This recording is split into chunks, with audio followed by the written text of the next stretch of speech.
Oke teman-teman semuanya, kembali lagi dengan saya Faris di channel saya sendiri Muhammad Faris. Dan di video kali ini saya akan mencoba untuk menganalisa studi kasus dari PT Indah Prakasa Sentosa atau Inprasa Group. Dan saya juga akan mencoba untuk menyelesaikan kasus-kasus tersebut dengan menggunakan metode 5W1H atau kepanjangan dari what, who, when, where, why, dan how, atau dalam bahasa Indonesianya apa, siapa, kapan, di mana, mengapa, dan bagaimana. Dan juga saya akan mencoba untuk memberikan solusi dari masing-masing kasus tersebut. Dan semoga semuanya yang menonton video ini bermanfaat bagi kalian semua. Dan kalau video ini bermanfaat, jangan lupa untuk like, share, dan subscribe channel YouTube saya. Dan silakan menyaksikan. Oke, dan di sini kita ada kasus yang pertama. Kita baca dulu ya. Terjadi kecelakaan di mana skid tank yang mengangkut LPG ke SPBE ukuran 15 ton terlepas dan terguling di Jalan Tol Jagorawi yang sempat menjadi isu nasional karena masuk berita di beberapa massa media. Untung saja tidak terjadi ledakan, tapi hanya terguling.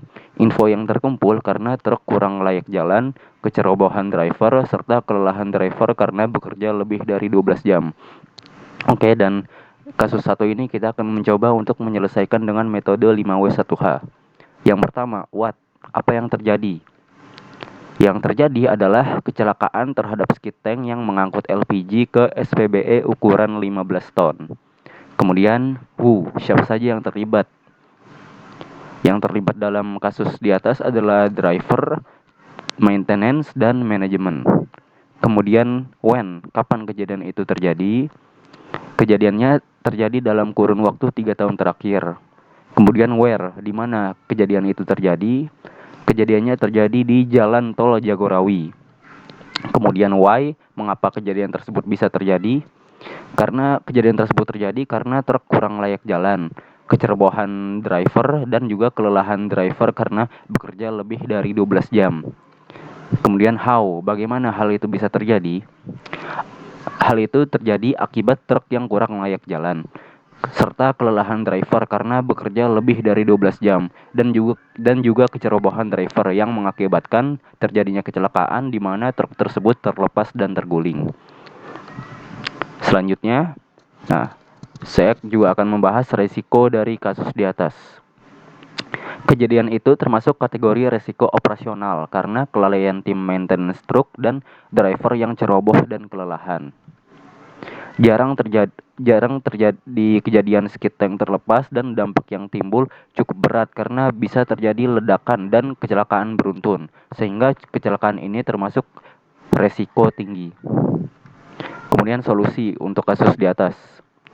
Yang pertama adalah melakukan pemeriksaan kesehatan kepada semua driver truk sebelum mereka beroperasi. Kemudian menanamkan kesadaran diri terhadap pentingnya keselamatan dan kesehatan kerja bagi setiap staff maintenance truk dan driver truk. Nah, selanjutnya program K3 yang bisa kita buat agar kasus di atas tidak terjadi lagi. Yang pertama adalah pelatihan keselamatan dan kesehatan kerja untuk seluruh tim maintenance truk dan driver truk. Kemudian adalah program inspeksi dari manajemen pusat. Selanjutnya kasus yang kedua. Truk angkutan bahan kimia dirampok dan dilarikan oleh orang yang tidak dikenal saat di tol Tangerang Merak. Bahan kimia dikuras habis di salah satu tempat di daerah Serang, padahal semua truk dilengkapi GPS dan cam kamera. Hasil penelitian ternyata driver terlibat dalam pembajakan dan pencurian tersebut. Kita juga akan mencoba untuk menyelesaikan kasus ini dengan metode 5W1H. Yang pertama, apa yang terjadi? What? Terjadi perampokan terhadap truk yang mengangkut bahan kimia oleh orang yang tidak dikenal. Who? Siapa saja yang terlibat? Perampok dan juga driver truk tersebut. When? Kapan kejadian itu terjadi? Kejadian itu terjadi dalam kurun waktu 3 tahun terakhir. Di mana kejadian itu terjadi? Di tol Tangerang Merak, dan bahan kimianya dikuras habis di daerah Serang. Mengapa kejadian tersebut bisa terjadi? Kejadian tersebut terjadi karena driver bekerja sama dengan perampok untuk mencuri truk tersebut dan mengambil bahan kimia untuk keuntungan pribadi. Bagaimana kejadian itu bisa terjadi? Kemungkinan kejadian tersebut terjadi karena akibat gaji driver yang tidak mencukupi atau karena keserakahan driver yang mengakibatkan driver tersebut bekerja sama dengan perampok untuk mencuri truk tersebut dan mengambil semua bahan kimia yang terdapat di dalamnya demi keuntungan pribadi. Kemudian resiko dari kasus di atas. Pertama, kejadian itu termasuk kategori resiko operasional karena si driver tidak jujur dan profesional terhadap pekerjaannya. Kemudian, perampokan truk hampir terjadi di setiap bulan dan kerugian dari hilangnya bahan kimia yang dicuri lumayan besar, sehingga kejadian ini termasuk resiko yang tinggi. Solusi untuk masalah kasus di atas. Mengevaluasi kejadian sebelumnya supaya tidak terulang. Mempertegas sanksi terhadap bentuk pelanggaran apapun. Harus dibentuk tim pengawas yang bertugas untuk mengawasi seluruh karyawan agar mereka mematuhi semua peraturan yang berkaitan dengan K3. Kemudian program K3 yang bisa kita buat supaya kasus di atas tidak terulang kembali.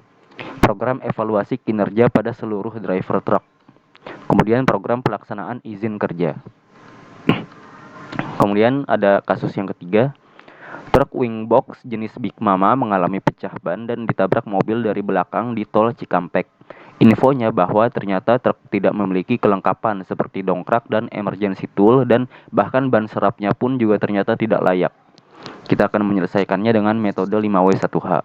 What? Apa yang terjadi? Truk wing box jenis Big Mama mengalami pecah ban dan ditabrak mobil dari belakang. Siapa saja yang terlibat? Driver, tim quality control, para penumpang mobil.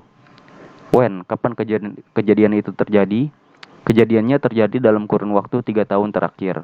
Where? Di mana kejadian itu terjadi? Kejadiannya terjadi di tol Cikampek. Why? Mengapa kejadian itu bisa terjadi? Karena truk tidak memiliki kelengkapan seperti dongkrak dan emergency tool, dan bahkan ban serapnya pun ternyata tidak layak. How? Bagaimana hal itu bisa terjadi? Hal itu terjadi akibat dari kelalaian tim quality control yang tidak mengecek kelengkapan dan ban serap truk, serta kecerobohan driver yang tidak melakukan cek terhadap kelengkapan dan ban serap truk sebelum pemberangkatan, yang mengakibatkan truk tersebut mengalami pecah ban saat di jalan dan ditabrak mobil dari belakangnya.